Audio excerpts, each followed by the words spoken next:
Apolline de Malherbe, née le 21 mars 1980 dans le 16e arrondissement de Paris, est une journaliste et présentatrice de télévision connue pour son style d'interview incisif et sa forte présence sur les chaînes d'information comme BFM TV et RMC.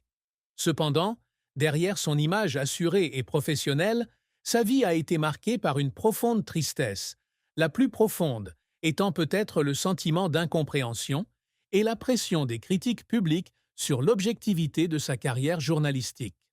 En tant que journaliste politique, Apolline a souvent été accusée de partialité ou de manque de neutralité, notamment lors de ses interviews tendues avec des hommes politiques comme Juan Branco ou Gérald Darmanin. Ces critiques, surtout depuis 2020, date à laquelle elle a repris l'émission Apolline Matin, l'ont amenée à des moments de profonde introspection, se demandant si elle a réellement conservé l'impartialité à laquelle elle aspire. Cette tristesse a été aggravée par la pression de concilier sa carrière et sa maternité avec 4 enfants. Apolline a confié un jour, lors d'une interview accordée à Femme Actuelle, qu'elle se sentait souvent toujours à court de temps et s'inquiétait de ne pas pouvoir accorder suffisamment d'attention à ses enfants, ce qui la faisait parfois pleurer dans ces moments d'intimité. La culpabilité de ne pas pouvoir être une mère parfaite, combinée à la pression du travail, est devenue une blessure émotionnelle durable. Un événement marquant de cette tristesse s'est produit en 2017, alors qu'elle était enceinte de son 3e enfant et confrontée à un emploi du temps chargé chez BFM TV. Certains soirs, elle restait seule dans son appartement parisien à consulter ses emails professionnels et ses photos de famille, tiraillées entre ces deux rôles. Cette tristesse venait non seulement de l'extérieur, mais aussi de l'intérieur, car elle se demandait si elle ne sacrifiait pas trop pour sa carrière. Un autre aspect de la plus grande tristesse d'Apolline est la perte d'une amitié proche avec une collègue de LCI au début de sa carrière. Cette collègue, journaliste chevronnée, avait été son mentor à ses débuts dans le monde de la télévision, l'aidant à apprendre à gérer la pression et à développer un style d'interview pointu. Cependant, la concurrence et les divergences d'opinion au sein du secteur ont brisé cette relation, laissant Apolline avec un profond vide. Elle confiait un jour à une amie proche qu'il y avait des jours où elle rentrait chez elle en pleurant, en repensant aux souvenirs avec cette collègue, des cafés matinaux à Paris, aux moments passés ensemble à préparer des interviews. Cette tristesse n'était pas seulement la perte d'une amie, mais aussi un rappel de la dureté du monde des médias, où les relations personnelles sont souvent mises à rude épreuve par les pressions professionnelles. La tristesse d'Apolline était amplifiée par son milieu familial, où elle a grandi dans un environnement riche en traditions, mais aussi rempli d'attentes.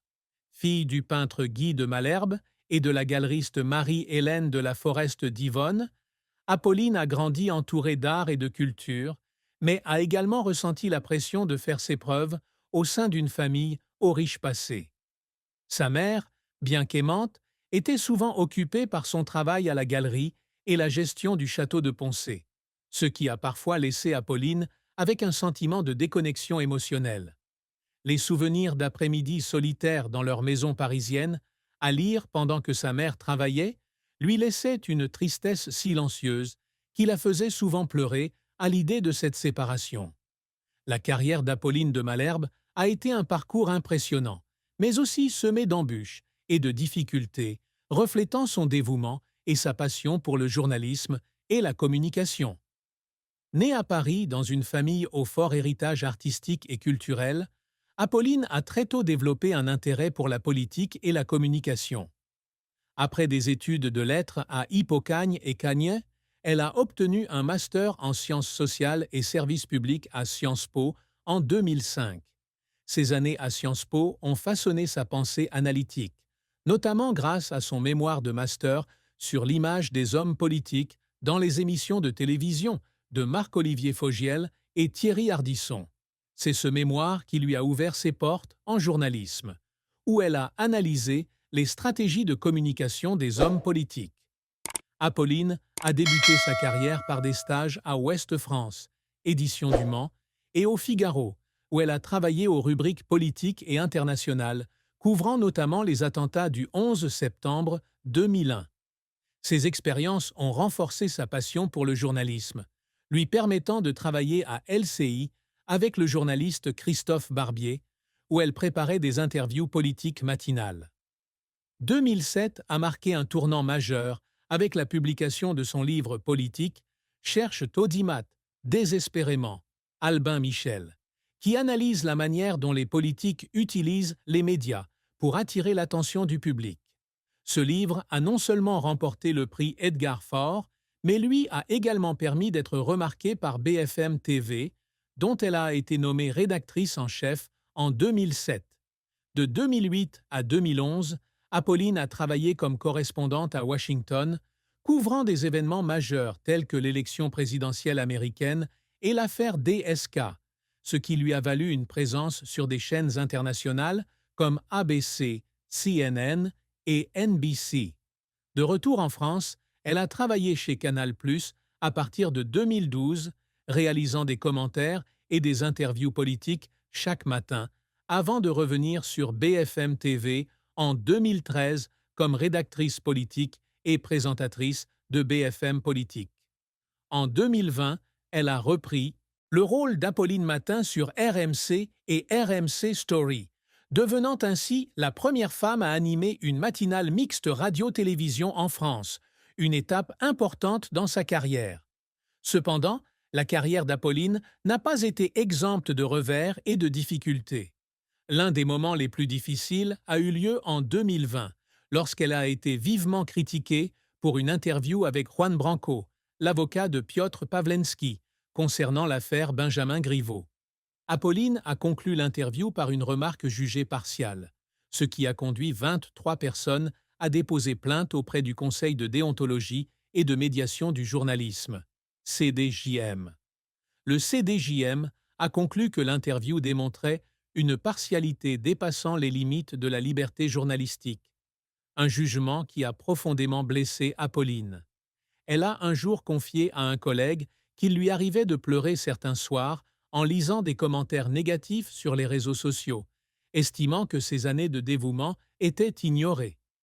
Un autre revers est survenu en 2016, lorsqu'elle a accidentellement fait une remarque déplacée en direct sur BFM TV, oubliant d'annoncer la nouvelle et laissant échapper une remarque désinvolte « Et merde, il fallait annoncer l'actualité, va te faire foutre ». L'incident, bien que mineur, a fait d'elle la cible de moqueries en ligne, la laissant gênée et obligée de redoubler d'efforts pour regagner le respect de son public. Apolline a persévéré face à ces difficultés, travaillant sans relâche pour améliorer ses techniques d'interview et se forgeant une image de journaliste perspicace, n'hésitant pas à poser des questions difficiles à des personnalités politiques comme Marine Le Pen et Emmanuel Macron. Ces efforts, même s'ils la laissent parfois épuisée et en larmes en privé, ont contribué à consolider sa position parmi les journalistes politiques les plus influentes de France. L'une des fins les plus tristes de la vie d'Apolline de Malherbe fut la rupture avec son amie proche de LCI, où elle avait débuté sa carrière à la télévision. Cet ami, journaliste chevronné, avait été son mentor et son compagnon dans ses débuts difficiles, de la préparation des interviews à la pression des rédacteurs en chef. Elle partageait de longues soirées dans les cafés parisiens, discutant de l'avenir du journalisme et de leurs grands rêves. Cependant, vers 2010, leur relation s'est rompue en raison de désaccords sur leur approche professionnelle et de la concurrence croissante dans le secteur. L'ami estimait qu'Apolline, avec son ascension fulgurante chez BFM TV, avait perdu l'humilité qu'elle partageait. Cette rupture ne s'est pas faite dans l'acrimonie, mais plutôt dans un éloignement progressif, car elles se sont perdues de vue. Apolline a ressenti une profonde douleur en réalisant la disparition de l'une des personnes les plus importantes de son parcours professionnel. Il y avait des jours où, après une longue journée de travail, elle rentrait chez elle en pleurant, en repensant aux souvenirs qu'elle avait partagés avec son amie, des rires en studio au voyage d'affaires. Cette perte fut d'autant plus douloureuse lorsqu'Apolline réalisa que la nature férocement compétitive du journalisme fragilisait souvent les relations personnelles. Bien qu'elle ait tenté de la réconcilier, son amie avait quitté la chaîne de télévision et refusait de renouer avec elle. Cette triste fin n'était pas seulement la perte d'une amie, mais aussi un rappel du prix du succès. Lorsqu'Apolline a pris la tête d'Apolline Matin en 2020, elle ressentait la pression croissante de maintenir une image publique professionnelle tout en affrontant la solitude dans sa vie personnelle. Il y a des moments où elle se tient devant le miroir de son appartement, se demandant si elle avait fait le bon choix en privilégiant sa carrière à ses relations personnelles. Bien qu'elle ait réussi à surmonter cette tristesse en se concentrant sur sa famille et son travail, la fin de cette amitié reste une blessure qui a altéré sa vision de la loyauté et de l'amitié dans le monde des médias. Concernant sa vie amoureuse et conjugale, Apolline de Malherbe a toujours été discrète, partageant rarement des détails avec le public. Cependant, ce que l'on sait montre qu'elle a connu des moments de joie et de tristesse dans ses relations. Apolline a été mariée à Alexis Morel, diplomate et ancien conseiller de Nicolas Sarkozy, avec qui elle a eu 2 fils, nés en 2006 et 2010. Cette relation lui a apporté des moments heureux, notamment durant les premières années, lorsqu'ils partageaient une passion commune pour la politique et le service public.